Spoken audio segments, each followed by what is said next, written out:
گو کہ ہم نے ہائی ایپس کو اور جو بھی لا انفورسمنٹ ایجنسیز ہیں ان کو اس بات کو بارہا ان کے علم میں لائے ہیں کہ یہ جو گرے مارکیٹ جو ایگزسٹ نہیں کر رہی تھی اور ختم ہو گئی تھی وہ دوبارہ سے ایکٹیویٹ ہو گئی، اور ایسا لگتا ہے کہ جو ان کو روکنے والے ہیں وہی جیسے پہلے کی طرح ان کے بینیفیشری بن گئے۔ آج بھی پشاور میں ڈالر کا ریٹ تقریباً 297 ہے، کراچی وغیرہ میں 293 94 ہے، اور دوبارہ سے یہ لوگ پھر ایکٹیو ہو گئے ہیں، اور جو افغان ریفیوجیز جا رہے ہیں اس کی شکل میں بھی ڈالر کی اسمگلنگ دوبارہ ہو رہی ہے۔ کیونکہ یہ بھی جو ماہرین ہیں وہ یہ کہتے ہیں کیونکہ یہ تقریباً 1.5 لاکھ کے قریب گئے ہیں، باقی جا رہے ہیں، ان کے پاس جتنا بھی روپیہ ہے اس سے ڈالر وہ خرید رہے ہیں، اور وہ آبویسلی اپنے ملک جا رہے ہیں تو وہ ڈالرز لے کے جا رہے ہیں، روپیہ تو وہ لے کے نہیں جا سکتے یا نہیں لے کے جانا چاہتے، تو وہ پریشر ہے۔ پھر ڈیویڈنڈز پے کیے ہیں ملٹی نیشنل کمپنیز کے، اسٹیٹ بینک نے بتایا ہے، لیکن واضح طور پہ یہ لگتا ہے کہ اسٹیٹ بینک کی گرفت بینکس پہ جو ہے وہ بڑی کمزور ہو رہی ہے۔ انٹرونشن تو نہیں کرنی ہے لیکن اسپیکولیشن، منافع خوری، ان چیزوں پہ تو اسٹیٹ بینک کو نگاہ رکھنی ہے۔ اسٹیٹ بینک اس سلسلے میں بالکل بت بنا ہوا ہے۔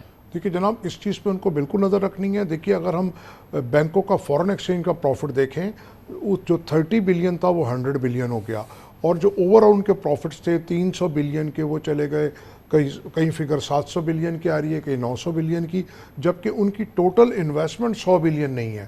تو یہ جو ناجائز منافع خوری ہے، اور یہ بزنس انکم نہیں ہے، یہ تو انہوں نے کہ اگر KESC سے پیسے لے کے، ایک گورنمنٹ ڈپارٹمنٹ سے لے کے، اور حکومت کے ٹریجری بلز وغیرہ میں لگاتی ہیں، تو جو اس سے ہمارا کوئی بزنس وائز ان کی انکم نہیں ہے۔ اسی طرح پبلک سے ہے، تو یہ چیز دیکھنے والی ہے، اور زیادہ تر بینکس اس میں فورن بینکس ہیں، ضرور کمائیں، ہم تو فورن انویسٹمنٹ چاہتے ہیں، لیکن ایک جو ڈوئنگ آف بزنس ہے وہ صحیح ہونا چاہیے۔ تو جیسے کہ ایکسچینج کمپنیز کام کر رہی ہیں، تو انہوں نے پچھلے مہینے $350 ملین انٹر بینک میں دیا ہے وداؤٹ اینی انسینٹیو اور کچھ، تو یہ ایک بڑی بات ہے، جبکہ ہم 700 ملین کے لیے IMF کے پیچھے گھوم رہے ہیں۔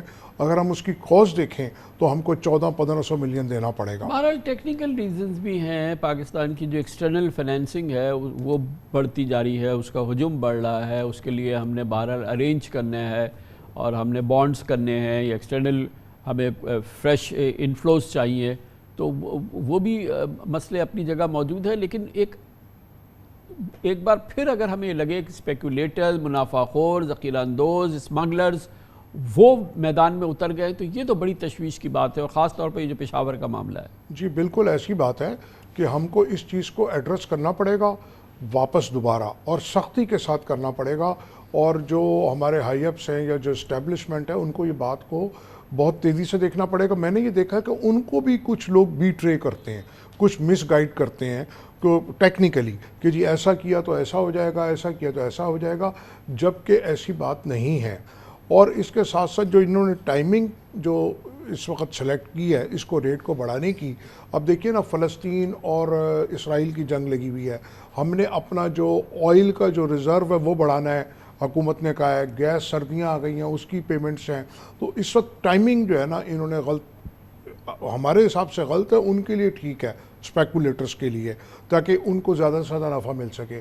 لیکن میں یہ سمجھتا ہوں کہ IMF کی جو ہمیں قسط مل جائے گی انشاءاللہ، اوور آل انڈیکیٹرز بہتر آ رہے ہیں، تو یہ واپس آنا شروع ہو جائے گا۔ اور جو ہمارے پہ زیادہ دباؤ ڈالا گیا ہے اسپیکولیٹرز کی طرف سے، وہ IMF کا نام لے کے ڈالا گیا ہے کہ IMF یہ کہتا ہے، IMF یہ کہتا ہے، تو صحیح انٹرپریٹیشن نہیں کرتے ہمارے بہت سے ادارے۔ تو اگر وہ صحیح انٹرپریٹیٹ کریں تو میں سمجھتا ہوں کہ ہمارے یہاں اوور آل ہمارے فائنینشیل کریڈینشلز اچھے ہیں۔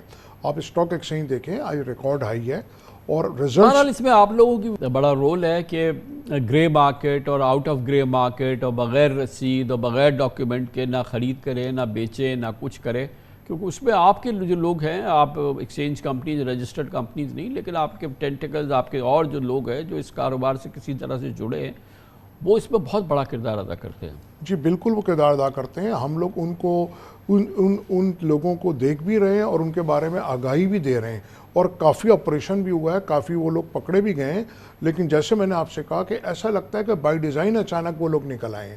اب اس کے اندر دیکھیے، جب بھی ہمارے ملک کے حالات ٹھیک ہوتے ہیں، چاہے معاشی حالات ہوں، چاہے ہمارے امن و امان کے ہوں، تو ہمارے جو اینٹی اسٹیٹ ہیں، جو ہمارے نیبرنگ کنٹریز ہیں، وہ ایکٹیویٹ ہو جاتے ہیں، اور اسی طرح ہمارے یہاں بھی لگتا ہے کہ وہ لوگ ایکٹیو ہوئے ہیں۔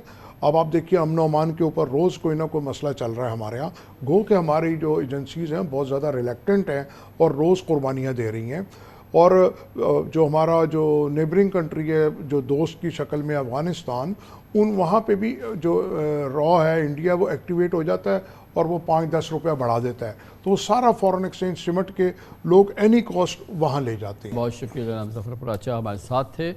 کمرشل بریک، اس کے بعد ذکر کریں گے آئی ایم ایف کا جو کہ اس وقت پاکستان میں ہے، اور آئی ایم ایف کی موجودگی بھی پاکستان کے لیے ان تمام معاملات میں اہم ہوتی ہے۔ دیکھنا یہ ہے کہ آئی ایم ایف کو کتنی تسلی ہوتی ہے۔ بہرحال اچھی خبریں ہیں، مجموعی طور پہ ایک اچھی کیفیت ہے، لیکن کچھ مسائل ہیں جو کہ آئی ایم ایف کے حوالے سے پاکستان کو درپیش ہیں، لیکن خیال یہی ہے کہ اختتام ہفتہ تک یہ آئی ایم ایف کا ریویو مکمل ہوگا اور پاکستان کو ٹرانچ مل جائے گی، مگر اس وقت اس کی کیا کیفیت ہے یہ آپ کو بتاتے ہیں چھوٹے سے وقفے کے بعد۔ Welcome back. بریک سے قبل تفصیل سے گفتگو ہو رہی تھی۔ پاکستان میں روپے کی قدر میں مسلسل اضافہ، پچھلے 13-14 سیشن سے مسلسل ہر روز روپے کی قدر میں کمی ہو رہی ہے، اور پچھلے تقریباً 2-2.5 ہفتوں کے دوران پاکستانی روپے کی قدر میں تقریباً 3% کمی ہو چکی ہے۔ اس سے پہلے روپے کی قدر میں بہترین سمارٹ ریکوری ہم نے دیکھی تھی، جس کے نتیجے میں ملک میں مہنگائی بھی کمی آئی تھی، لیکن بہرحال حالات میں تبدیلی آئی ہے، اور یہ اس وقت ہوا ہے جب آئی ایم ایف کا وفد پاکستان پہنچا ہوا ہے، ریویو ہو رہا ہے، اور آئی ایم ایف اور پاکستان کے درمیان $3 ارب کے سٹینڈ بائی ارینجمنٹ کے پہلے جائزہ اس وقت جاری ہے۔ اور شاید بات یہ ہے کہ اس مالی سال کی پہلی سہ ماہی کے دوران مالیاتی خسارہ، ایف بی آر کی جانب سے ٹیکس کی وصولی، circular debt, I M F کے طے کردہ جو اہداف تھے، جو ٹارگٹس تھے، ان کے مطابق رہا ہے، لیکن خبریں ہیں کہ مذاکرات میں پاکستان کو ایکسٹرنل فائنینسنگ گیپ کے حوالے سے مشکلات کا سامنا ہے۔ آج بھی اسٹیٹ بینک کے زر مبادلہ کے ذخائر $7.5 ارب ہیں، جس میں خاطر خواہ اضافہ نہ ہونا بھی تشویش کی بات ہے۔ دوسری جانب آئی ایم ایف نے کچھ اہم شعبوں میں اہداف کے حصول کے لیے حکومتی کوششوں اور اقدامات کی تعریف ضرور کی ہے۔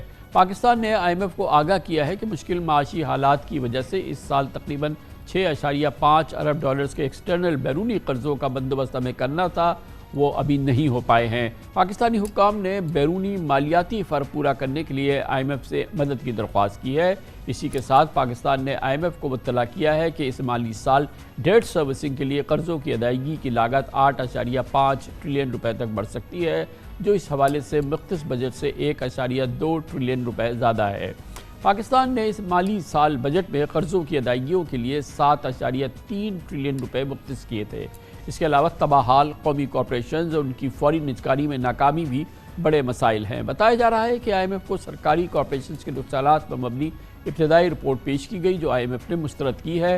آئی ایم ایف نے وزارت خزانہ سے اسٹیٹ اونڈ انٹرپرائزز کے نقصانات کے تازہ عدد شمار مانگے ہیں، اور وزارت خزانہ نے آئی ایم ایف سے رپورٹ دینے کے لیے 1 ماہ کا وقت مانگ لیا ہے۔ اس وقت جاری مذاکرات کے نتیجے میں اقتصادی جائزے کی کامیابی سے تکمیل کے بعد آئی ایم ایف بورڈ کی منظوری سے پاکستان کو $71 کروڑ کی دوسری قسط کا اجرا کیا جائے گا، جبکہ $1 ارب کی اگلی اور آخری قسط انتخابات کے بعد وجود میں آنے والی وفاقی حکومت کو دی جائے گی۔ اس سال جولائی میں آئی ایم ایف کی جانب سے پاکستان کے لیے $3 ارب کے سٹینڈ بائی ارینجمنٹ کی منظوری دی گئی تھی، جس میں سے $1 ارب 20 کروڑ کی پہلی قسط جولائی میں ہی موصول ہو گئی تھی، جبکہ قرض پروگرام کے لیے بقیہ $1 ارب 80 کروڑ 2 جائزہ رپورٹس کے بعد پاکستان کو موصول ہونے تھے۔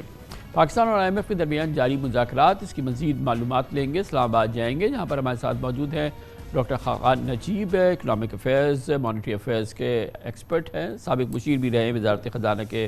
بہت بہت شکریہ خاقان نجیب صاحب۔ یہ فرمائیے گا کہ پہلے تو بڑا ہنکی ڈوری ہمارے پاس رپورٹس آ رہی تھی کہ آئی ایم ایف آ رہا ہے، اور اس جو کوارٹر کا ریویو ہے وہ بڑا سیٹسفیکٹری ہے، اور ایک فارمل سی ایک ایکٹیویٹی ہے جو ہوگی، اور اس کے بعد یہ ہو جائے گا، لیکن یہ شاید اتنا پرسیپشن غلط بھی نہیں تھا اور نہ ہی ثابت ہو رہا ہے، لیکن باہر کچھ نہ کچھ مسائل رہے ہیں جو کہ اب سامنے آ رہے ہیں۔ کیا کرنٹ سٹیٹس ہے یہ ڈائیلاگ کا، اور یہ کس طرف آگے بڑھ رہے ہیں؟ بسم اللہ الرحمن الرحیم۔ ایک کوشس کمفرٹ ہے اس وقت جو اہداف 30 ستمبر کے آئی ایم ایف سے طے تھے۔ اب میں کیوں کہتا ہوں کہ ایک کوشس کمفرٹ ہے؟ آپ نے کہا کہ فسکل کا خسارہ جو ہے کم ہوا ہے، فسکل کنسولیڈیشن ہوئی ہے۔ آپ کا فسکل کا 3 ماہ کا خسارہ فرسٹ کوارٹر کا کامران صاحب 0.9% ہے، یہ کم ہے جو لاسٹ فسکل میں آپ اگر پہلے کوارٹر کا دیکھیں وہ 1% تھا۔ اس وقت ہم نے ان کو کہا کہ ہم پرائمری ڈیفیسٹ ایک حد تک کریں گے، ہم نے پرائمری سرپلس کر دیا، پر یہ سطحی بات ہے. اگر آپ ڈیپتھ میں جائیں گے تو آپ کو دو چیزیں دکھائی دیں گی. پہلی بات آپ کو دکھائی دے گی کہ ایکسپینڈیچر مینجمنٹ ایکسٹریم لیول پہ کرنا پڑی یہاں پہ پہنچنے کے لیے. آپ حیران ہوں گے، پاکستان نے سبسڈی کا حجم رکھا ہوا ہے 12 ماہ کے لیے 1064 ارب روپیہ. آپ کا پہلے 3 ماہ کی ریلیز 2.5 ارب ہے. سو آئی ایم ایف آپ سے ڈسکس کرے گا کہ اب آپ 2.5 ارب کو کیسے جسٹیفائی کرتے ہیں اور آگے کیسے بڑھیں گے. آپ نے پی ایس ٹی پی کی مد میں 40 ارب ریلیز کیا، آپ نے 950 ارب کا ہدف رکھا ہوا ہے 12 ماہ کا. What I am trying to say is کہ ایسا نہیں ہے کہ ہم آگے نہیں بڑھیں گے، پر کچھ ایڈجسٹمنٹس آپ کو کرنی پڑیں گی.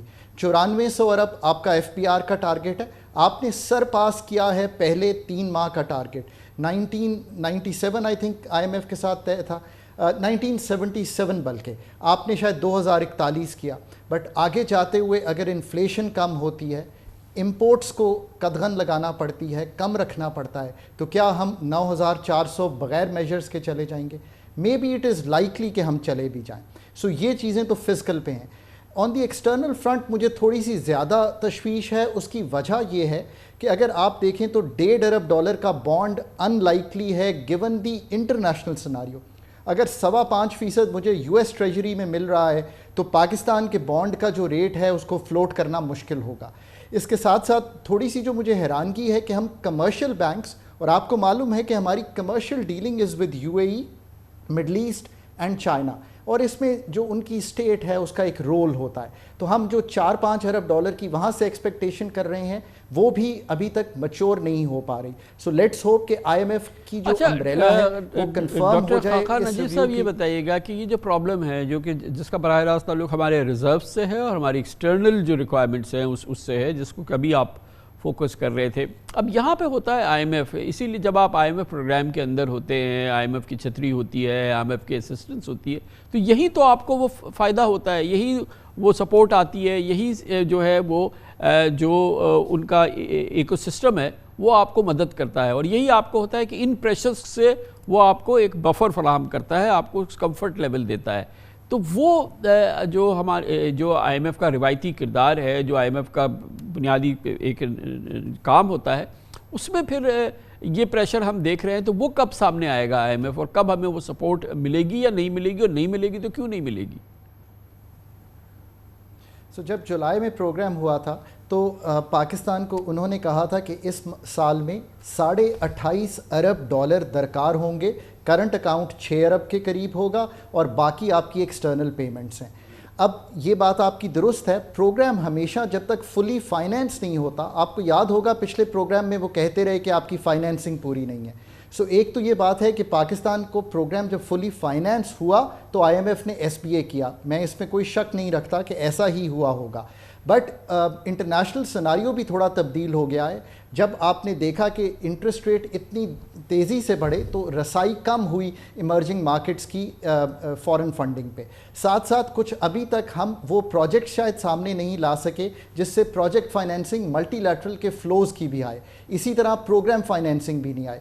سو لیٹس ہوپ کہ 720 ملین اس دفعہ کے آ جائیں تو جو multilateral program project financing ہے، جو کمرشل 4 سے 5 ارب ڈالر ہے، یہ سارے فلوز شروع ہو جائیں. کچھ آپ کو یہ بھی دکھائی دے گا کہ جو میں امپورٹس کے نمبر دیکھ رہا ہوں اس پہ مجھے نہیں لگتا، ہم نے رکھا ہے کہ ہم 65 بلین ڈالرز کی امپورٹ کریں گے گڈز کی، جو آئی ایم ایف نے اہداف طے کیا. میرا نہیں خیال کامران بھائی کہ ہم 65 بلین ڈالرز کی کریں گے. آپ کو کچھ سہولت 4-5 ارب ڈالر کی وہاں پہ مل جائے گی.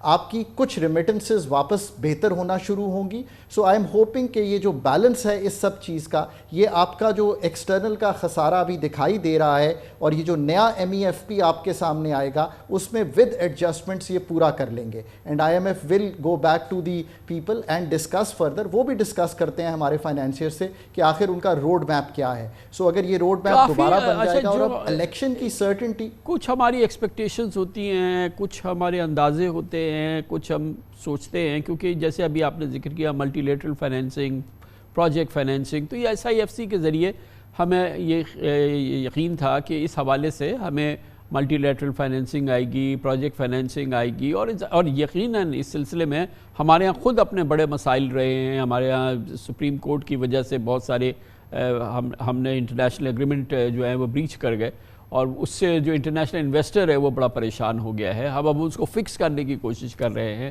تو وہ بھی ایک طرح کی جو ہماری ایکسپیکٹیشنز یا مس کیلکولیشن تھی وقتی طور پہ وہ نہیں ہوئی, کیونکہ یہ فلوز جو ہیں یہ تو پھر بہت ہی سبسٹینشلی امپروو کر دیتے ہیں ہماری. اور اس وقت ہمیں بیسک یہ انٹرنیشنل انفلوز چاہیے, چاہے وہ پروجیکٹ فائنینسنگ میں آئیں, چاہے ملٹی لیٹرل آئیں یا پھر ہمارے بائی لیٹرل آئیں. سو آئی ایم ریئلی گلیڈ کہ آپ نے یہ بات رکھی. سو ابھی تک ایک دفعہ ہم نے گفتگو کیا کہ ڈیٹ کریٹنگ فلوز ہمیں کس طرح بنانے ہیں اور یہ اب ہمیں بنانے پڑیں گے. پر اگر آپ نان ڈیٹ کریٹنگ فلوز کی بات کریں جس کو آپ FDI کہتے ہیں یا آپ کہتے ہیں فورن پورٹ فولیو انویسٹمنٹ, آپ کو معلوم ہے اسٹاک مارکیٹ کتنا اوپر گئی ہے. Let me share some thing with you. مجھے 2 لیڈنگ انسٹیٹیوشنز کا جو لنڈن میں کام کرتے ہیں اور چونکہ میرا ان سے ایک پرانا تعلق ہے تو انہوں نے مجھے فون کر کے پاکستان کے اسٹاک مارکیٹ کے بارے میں پوچھا اور انٹرسٹ ظاہر کیا. سو ایک فورن پورٹ فولیو انویسٹمنٹ FDI. اب ہم کوشش کر رہے ہیں کہ ریکوڈیک پہ آگے بڑھیں. سعودی عربیہ سے بات ہو رہی ہے, یہ ایک بڑا نان ڈیٹ کریٹنگ انفلو ہے جو پاکستان میں آ سکتا ہے. اسی طرح جو فورن پورٹ فولیو انویسٹمنٹ ہے, آپ کی مارکیٹ ابھی بھی 4 کے PE پہ ہے, چیپر مارکیٹ ہے, سو آپ کو ادھر جانا ہے, اس طرف جانا ہے. ڈالر ڈینومینیٹڈ ریٹرنز بھی کمفرٹیبل ہیں. روپے کی قدر کو موومنٹ ہے اور ایک کمفرٹیبل لیول کی موومنٹ ہے. یہ موومنٹ ہونی چاہیے ڈپینڈنگ آن کیسے فلوز چل رہے ہیں. سو آپ یہ بھی دیکھ رہے ہیں کہ ڈالر ورسز روپی ایک جنیرک ایکولیبریم جو ہے وہ ڈیولپ ہو رہا ہے, آرگینکلی جو ہے روپی بیہیو کر رہا ہے ڈالر کے ساتھ. دس از آلسو اے گڈ اومن. سو اس پہ بہت کام کرنا ہے. اگر PIA کی پرائیویٹائزیشن واقعی جو کہ اس وقت کے جو پرائیویٹائزیشن کی ٹیم ہے وہ کہہ رہی ہے ہم اس ٹینیور میں کریں گے, دو میں اسکیپٹیکل ہوں اس بات پہ, but that would also put Pakistan on a different tangent کہ پاکستان واقعی بڑا سیریس ہے اتنی بڑی شو کیس کرنے میں investment. So debt creating non debt creating دونوں انسٹرومنٹس کو یوز کریں تاکہ پاکستان کی ساکھ بھی بہتر ہو اور ساتھ ساتھ پاکستان کے جو $7.5 ارب کے ریزروز ہیں, IMF کے ساتھ پرومس یہ ہے کہ یہ 9 اور 10 ارب ڈالر کے قریب ہوں گے جب 30 جون ہوگا. سو اس کے لیے تو آپ کو خاطر خواہ جو انفلوز ہیں, ایک اور انفلو یاد رکھیے کہ آپ نے جنیوا میں 9-10 ارب ڈالر کی بات کی تھی. سو اس میں سے ابھی آپ کے پاس شاید $1.5 ارب آیا ہے. سو پروجیکٹ پٹ ٹوگیدر کیجئے تاکہ آپ ان انفلوز کو بھی بہتر کر سکیں. اس کے ساتھ ساتھ پاکستان کی اپنی جو اس وقت لارج سکیل مینوفیکچرنگ ہے, جو ایگریکلچر آؤٹ پٹ ہے, وہ دونوں سہارا دے رہی ہیں آپ کی ایکسپورٹ کو. سو لیٹس ہوپ کہ اب آنے والے دن جو ہیں پاکستان کا جو نان ڈیٹ کریٹنگ ایکسپورٹ کا انفلو ہے اس کو بھی بڑھا سکیں. ریمیٹنسز واپس آنی چاہیے as we move forward in November December, because اب جو ریٹ ہے یہ بھی ہم نے IMF سے طے کیا تھا, بڑی اچھی بات کی تھی IMF نے کہ 1.25% سے زیادہ کا گیپ نہ رکھیں. سو لیٹس ہوپ کہ وہ بھی اہداف پورا ہو اور ہم واپس لا کے.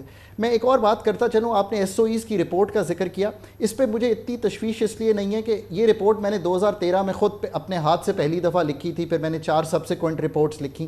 ہم نے 2020 تک کا ڈیٹا اپڈیٹ کیا ہوا ہے.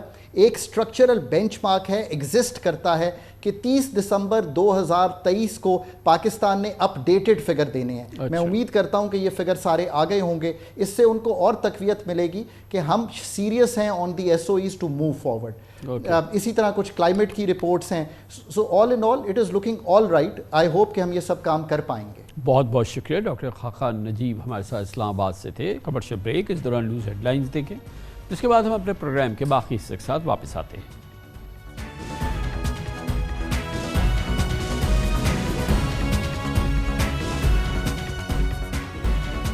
آپ دیکھ رہے ہیں خبروں, تبصروں اور تجزیات پر مبنی پاکستان کا سب سے معتبر نیوز شو دنیا, کامران خان کے ساتھ. پاکستان میں ایک بار پھر دہشت گردی کے گہرے بادل منڈلا رہے ہیں. دہشت گرد ہماری سیکیورٹی فورسز, ہمارے دفاعی اثاثوں, ہمارے سیاسی معاشی استحکام پر حملہ آور ہیں. آج خیبر پختونخوا کے علاقے وادی تیرہ میں دہشت گردوں کے خلاف آپریشن میں لیفٹیننٹ کرنل محمد حسن حیدر سمیت 4 ہمارے فوجی جوان شہید ہو گئے, جبکہ 3 دہشت گردوں کو جہنم واصل کیا گیا. اس سے قبل جمعے کے دن اور جمعے اور ہفتے کی درمیانی شب 24 گھنٹوں کے درمیان ملک کے تینوں صوبوں یعنی پنجاب, KPK اور بلوچستان میں دہشت گردی کے 6 بڑے واقعات ہوئے, جن میں پاک فوج کے 17 جوانوں نے جائے میں شہادت نوش کیا اور ملک و قوم کو ایک بہت بڑے نقصانات سے اپنی قربانیوں سے بچا لیا. حملوں میں 5 عام شہری بھی جاں بحق ہوئے, جبکہ کم از کم 12 دہشت گرد ہلاک کیے گئے. دہشت گردوں کے متعدد ٹھکانے تباہ کر دیے گئے. اور 20 دہشت گرد اسلحہ گولہ بارود چھوڑ کر بھاگنے میں مجبور ہوئے۔ صرف KPK کے ضلع ڈیرہ اسماعیل خان میں 4 دہشت گرد حملے ہوئے جن کی ذمہ داری TTP نے قبول کی۔ پنجاب کے ضلع میانوالی میں فوج کی ٹریننگ بیس پر حملے کی ناکام کوشش کی گئی تھی۔ تمام 9 حملہ آوروں کو موت کے گھاٹ اتار دیا گیا۔ حملے کی ذمہ داری تحریک جہاد پاکستان نے قبول کی، جبکہ بلوچستان کے ضلع گوادر میں سیکیورٹی فورسز مزید گھات لگا کر ان پر حملہ کیا گیا، جس کی ذمہ داری کا دعویٰ بلوچ لبریشن فرنٹ نے کیا۔ بلا صبح دہشت گردی کے ان تمام واقعات کے پیچھے بیرونی دشمنوں کا ہاتھ ہوگا۔ رپورٹس کے مطابق میانوالی ایئر بیس پر دہشت گردوں کے حملے میں امریکی ساخت کا اسلحہ استعمال ہونے کا انکشاف ہوا ہے، جو افغانستان سے امریکی انخلا کے بعد مبینہ طور پر دہشت گردوں کے ہاتھ لگا۔ توقع کی جا رہی تھی کہ طالبان کی افغانستان میں حکومت آنے کے بعد پاکستان میں دہشت گردی کے واقعات میں کمی آئے گی، لیکن ایک جانب افغان سرزمین کے استعمال سے کالعدم TTP کے حملوں میں اضافہ ہوا ہے اور دوسری جانب بھارتی رو کی پشپناہی سے دوسرے عسکریت پسندوں کی کارروائیاں بڑھ رہی ہیں۔ انہی وجہات کی بنا پر ریاست پاکستان نے غیر قانونی طور پر مقیم افغان باشندوں کو ملک سے نکالنے کا فیصلہ کیا ہے اور اس فیصلے پر بہرحال ریاست پوری سختی سے عمل کرا رہی ہے۔ دہشت گردی کی حالیہ لہر کی ٹائمنگ بہت اہم ہے، کیونکہ اس مہم کا آغاز پاکستان میں آئندہ الیکشنز کی تاریخ کے اعلان کے اگلے ہی روز ایسے موقع پر ہوا جب IMF کی ٹیم پاکستان کی میں موجود تھی اور ملک دشمن طاقتیں پاکستان میں سیاسی، معاشی استحکام اور جمہوری عمل میں رکاوٹ ڈالنا چاہتی ہے۔ بظاہر ایسا ہی لگ رہا ہے، مگر اس کی کیا وجوہات ہو سکتی ہے اور اس کا بیک گراؤنڈ اور اس کا پس منظر، ان تمام موضوعات پر بات کرنے کے لیے ہمارے ساتھ موجود ہیں جناب lieutenant general retire Ghulam Mustafa, پاک فوج کے سابق لیفٹیننٹ جنرل ہیں اور دفاعی امور اور سیکورٹی امور کے بہت ہی ایکسپیرینسڈ اینالسٹ بھی ہیں۔ بہت بہت شکریہ جنرل صاحب، آپ نے ہمیں جوائن کیا ہے۔ جب اس قسم کی سرج آئے جو کہ ہم نے کئی سالوں میں نہیں دیکھی، تو خیال یہی ہوتا ہے، تجربہ یہ بتاتا ہے کہ اس کی ٹائمنگ بڑی اہم ہے۔ پرہیپس یہ ہوا اس وقت ہے جب پاکستان الیکشن کی جانب بڑھ رہا ہے، ہماری ڈیٹ آئی ہے اور اکنامک فرنٹ پہ ہمارے یہاں کچھ بہتری کے آثار نمایاں ہوئے۔ بہت حالات خراب تھے پچھلے 2 سال اور 2.5 سال کے قریب، مگر ابھی کچھ دنوں میں یہ بہتری نظر آئی تھی۔ تو آپ کو کیا وجہ لگتی، کیونکہ یہ بہت بڑی سرج ہے اور ہر طرف سے اس میں آپ نے دیکھا کہ متعدد حملے ہوئے ہیں اور سیکورٹی فورسز کو بہت نشانہ لگایا گیا، دہشت گردوں کا بھی بہت نقصان ہوا ہے گویا۔ خان صاحب، یہ بڑی منصوبہ بندی کے تحت یہ کام ہو رہا ہے۔ میانوالی بیس کا آپ اگر اندازہ کیجئے، اس پہ حملہ ہوتا ہے، کافی ڈیپ آ کے انہوں نے منصوبہ بندی کے تحت یہ کام کیا۔ وجہ کیا ہے اور اس حملے کو اور اس کے بعد کے جو واقعات ہیں اس کو انڈین میڈیا نے تو اٹھایا ہی اٹھایا ہے، اسرائیلی میڈیا نے بھی اس کو بہت اٹھایا ہے۔ تو میسیج یہ کیا دینے کی کوشش کر رہے ہیں کہ افواج پاکستان جو عوام کے اعتماد کی مظہر ہے، عوام کا اور ان کے درمیان رشتہ کمزور کرنا چاہتے ہیں، عوام کو بتانا چاہتے ہیں کہ آپ جس فورسز پہ جن پہ آپ اعتماد کرتے ہیں وہ اس قابل نہیں کہ اپنے آپ کو لک آؤٹ کر سکیں۔ فلسطین کے عوام کو شاید یہ میسیج دینا مقصود ہے اسرائیل کی طرف سے کہ اگر آپ افواج پاکستان یا پاکستان کی طرف دیکھ رہے ہیں تو افواج پاکستان تو اپنا خود دفاع نہیں کر پا رہی، تو یہ مسئلہ بنے گا آپ کے لیے۔ اور جس طرح آپ نے کہا، پاکستان بڑی مشکل سے کھینچ کھانچ کے ابھی ہم الیکشن کی طرف جا رہے ہیں اور الیکشن کے بعد امید ہے اور انشاءاللہ اللہ خیر کریں گے کہ ہم ایک سیاسی سٹیبلٹی آئے گی اور اکنامک ریکوری کا جو بڑا سلو اور پینفل پروسیس ہے شروع ہوا ہے وہ انشاءاللہ سپیڈ پکڑے گا۔ یہ ایسے ایلیمنٹس ہیں دشمن کو پسند نہیں ہے۔ آپ نے کہا بھارت نے، مجھے کبھی اس میں شک نہیں رہا کہ جب افغانستان سے انخلا کے بعد امریکن بوٹس تو نکل گئے ہیں، لیکن امریکہ کی جو پریزنس ہے وہاں پہ ختم نہیں ہوئی۔ آپ نے یہ بھی بتایا اور اگلے دن میں پڑھا تھا کہ صدر پیوٹن کی یہ بات سامنے آئی ہے کہ جو یوکرین کو اسلحہ دیا جا رہا تھا امریکن اسلحہ، وہ باقاعدہ افغانستان میں فروخت ہو رہا ہے یہاں پہ آ کے۔ تو کس لیے استعمال کے لیے فروخت ہو رہا ہے؟ افغانستان کی تو ابھی کسی جنگ نہیں ہے، وہ تو خود اس وقت امن کی طرف جا رہے ہیں، تو جنگ کس کے ساتھ ہو رہی ہے؟ یہ جتنے بھی یہ گروپ مختلف ناموں سے آپ کے وقتاً فوقتاً ڈفرینٹ نام کے سامنے آتے رہتے ہیں، they guns for hire, they proxies ہیں، یہ جو پاکستان کے خلاف استعمال کرنے کے لیے بنائی گئی تھیں، استعمال ہو رہی ہیں اور اب بھی ان کو پیسہ بھی مل رہا ہے، ٹریننگ بھی مل رہی ہے، ہتھیار بھی مل رہے ہیں۔ نما فکریہ ہے۔ تو جنرل صاحب اس میں یہ ہم دیکھ رہے ہیں کہ چاروں طرف سے، یعنی کہ آپ نے دیکھا KPK میں واقعات ہوئے ہیں، بلوچستان میں بہت واقعات ہوئے ہیں، اور پھر یہ میانوالی کا پنجاب میں واقعہ ہوا ہے، اور پھر اس میں فروشسنس بہت ہے، یعنی میانوالی کے بیس کے اندر اس طرح سے داخل ہونا، پھر آپ نے دیکھا کہ ایمبوش کرنا، جو فوج کی پیٹرول تھی یا ایک موومنٹ تھی بڑی سیریس قسم کی، اس میں ظاہر 12-14 لوگ شہید ہو جانا ہمارے، تو اس میں ایک جو فروشسنس ہے، جو اس میں ایک سنگینی ہے، وہ بہت زیادہ ہے۔ جی بالکل صحیح، اس لیے میں عرض کی نا کہ یہ ٹارگٹ وہ ہیں جو پاکستان کے عوام کے ساتھ مل کر پاکستان کی طاقت کا مظہر ہیں اللہ تعالیٰ فضل و کرم سے۔ ٹارگٹ وہ ہیں، اور کیوں ٹارگٹ ہیں؟ یہ عوام کو پاکستان کے اندر اور دنیا کو بتانا مقصود ہے کہ افواج پاکستان کمزور ہیں، وہ اپنے آپ کو سنبھال نہیں پا رہی ہیں، جگہ جگہ ٹارگٹ بنی ہوئی ہیں، نشانہ بن رہی ہیں۔ یہ جو میسج ہے یہ پک کیا انڈیا نے بھی، یہ پک کیا اسرائیل نے بھی، اور اس کو بہت آؤٹ آف پروپورشن بلو کر کے دنیا کو دکھا رہے ہیں یہ۔ تو اگر پاکستان کے عوام کا خدا نخواستہ اعتماد اپنی افواج پاکستان سے ذرا سا بھی متضرر ہوگا تو نقصان تو پاکستان کا بہت زیادہ ہوگا اس سے، کیونکہ اس وقت مین رول مانے یا نہ مانے پاکستان کی اکنامک ریکوری میں بھی اور آنے والے الیکشن میں بھی افواج پاکستان کا ہے، اور وہ کر رہے ہیں کام اس کے لیے۔ لیکن جیل صاحب اس میں کوئی ایک نشانہ تو افواج پاکستان خالی نہیں ہے، کیونکہ یہ تو پاکستان نشانہ ہے، ریاست نشانہ ہے، قوم نشانہ ہے، یہ ملک نشانہ ہے۔ اس میں تو آبویسلی وہ کوئی نہیں، وہ تو فرنٹیئر پہ ہیں، یا وہ ان کی ذمہ داری ہے کہ وہ فرنٹ لائن پہ آئیں اور اپنی جانوں کا نذرانہ دیں، لڑیں، ان کے ساتھ مقابلہ کریں۔ لیکن مقابلہ تو بیسکلی تو ڈی اسٹیبلائز پاکستان کو کرنا مقصد ہے نا۔ جی میں وہی عرض کر رہا ہوں کہ جو یہ تمام عوامل جس کا ہم ذکر کر رہے ہیں، آپ بھی میں بھی ذکر کر رہے ہیں، کوشش ہے کہ پاکستان کو ہم اسٹیبلٹی کی طرف لے کے جائیں، اور الحمدللہ آہستہ آہستہ سفر ہمارا شروع ہو گیا ہوا تھا، چاہے وہ سیاسی اسٹیبلٹی ہو، چاہے آپ کی اکنامک اسٹیبلٹی ہو، سفر اس طرف شروع ہو گیا تھا۔ اور اس سارے سفر میں جو کلیدی رول پلے کرنے والے تھے ان کو ٹارگٹ اس لیے بنایا جا رہا ہے کہ پاکستان کو کمزور کرنا تو ڈیفینیٹلی مقصد ہے اس کا، اور پاکستان کے اندر جو عوام اور افواج پاکستان مل کے کام کر رہی ہیں اس کو کمزور کرنا مقصد، پھر اسٹیٹ آف پاکستان کمزور ہوگی۔ تو آپ بالکل صحیح فرما رہے ہیں، اور ان کا مقصد بھی یہی ہے، اور یہی ایک چیز ہے جو ہماری جو سیاسی اشرافیہ ہے اس کو سمجھنے کی بے انتہا ضرورت ہے۔ آج کے دن سے اس حوالے سے میرا خیال ہے کہ بہت اہم پیغام یہ ان کے لیے ہونا چاہیے کہ آپ اپنے افواج پاکستان بھی تنقید ضرور کریں، لیکن یہ وقت آپ کو ان کے ساتھ کھڑے ہو کر ان دشمن کا مقابلہ کرنا ہے جو پاکستان کو کمزور کرنے لگا ہوا ہے۔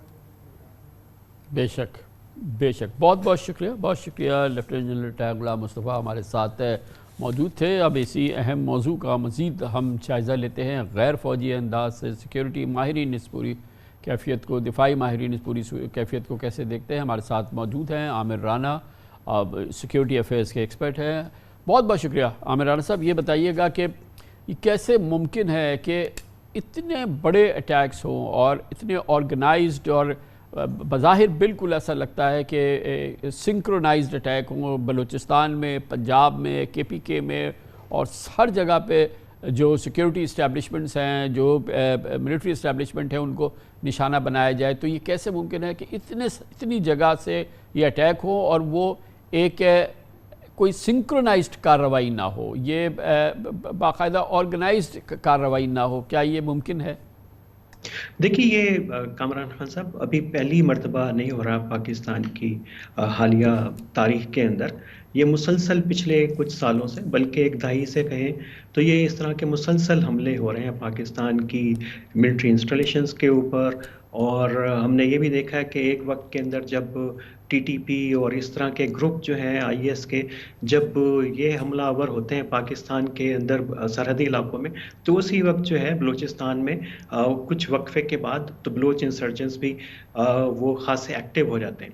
بظاہر اس کے اندر کوئی مماثلت نہیں ہے دو طرحوں کے، لگتا یہی ہے۔ اور خاص طور کے اوپر ہمیں یہ بھی یاد رکھنا چاہیے کہ یہ جس سکیل کے اور جتنے بڑے آپریشنز ہیں دہشت گردی کے، یہ کوئی ایک دن کے اندر پلان نہیں ہوتے، اس کے لیے بہت لمبی حکمت عملی چاہیے ہوتی ہے، یہ ہمیں ضرور پیش نظر رکھنا چاہیے۔ یہی اسی وجہ سے تو میں یہ جاننا چاہ رہا ہوں کہ کیسے ممکن ہے، کتنی لمبی پلاننگ ہے، اور پھر یہ جو اٹیکس ہوں یہ سارے اتنی اسٹریٹجکلی امپورٹنٹ ہو، اس میں اتنے سنگین ہو جو کہ اس سے پہلے کبھی نہیں ہوا، اور وہ سب 24-48 گھنٹوں کے اندر ہو جائیں، یہ کیسے ممکن ہوتا ہے؟